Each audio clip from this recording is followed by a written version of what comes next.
There are 196 countries in the world. 25 of them are very rich, defined as having an average wealth per person of over $100,000 a year. They are.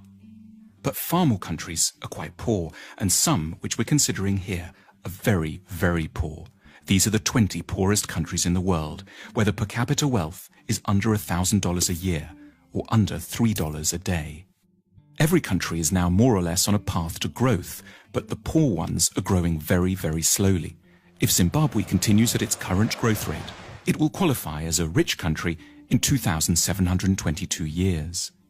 What we want to know in this film is why some countries prosper and others stagnate, so that we can understand what rich countries are doing right and get a better grip on the challenges and hurdles facing poor countries.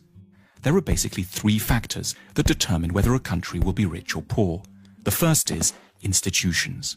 Institutions are beyond important. Broadly speaking, rich countries have good institutions and poor ones have very, very bad ones. The correlation between poverty and corruption is direct. The richest countries in the world are quite simply invariably also the least corrupt ones. And the most corrupt countries are also the poorest. When countries are corrupt, they can't collect enough taxes to get the good institutions they would need to escape the poverty trap.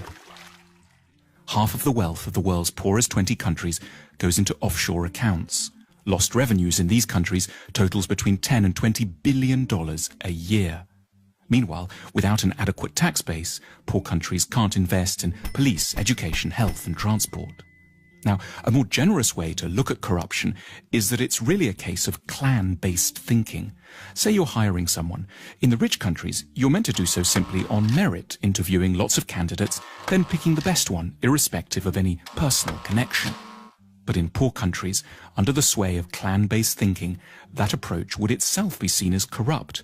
It's your duty to disregard the so-called best candidate from an anonymous bunch in order to pick someone from your own team, your uncle, your brother, your second cousin, the guys from the same tribe. As a result, poor countries don't allow themselves access to the intelligence and talent of the whole population. There's a second thing that keeps countries poor: culture. What goes on in people's minds, their outlooks and beliefs. A striking statistic pops up here in relation to religion.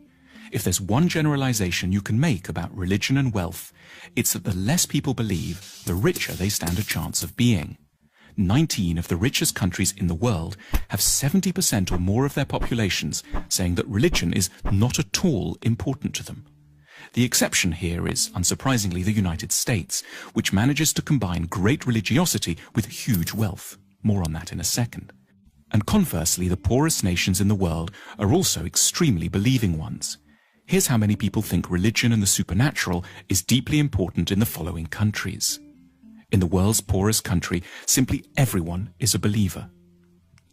Why is belief quite so bad for wealth creation? Because in general, religiosity is connected up with the idea that the here and now can't be improved, so you should focus on the spiritual and look forward to a next world instead. It makes quite a bit of sense when you live here. In the rich world, on the other hand, people are generally great believers in their capacity to alter their destiny through effort and talent. Incidentally, to explain the anomaly of the United States, religion seems not to slow down economic growth here because it's a particular sort of religion, an overwhelmingly Protestant and exceptionally materialistic kind. The American God doesn't want you to think of building the New Jerusalem in the next world. He wants it here and now, in Kansas or Houston.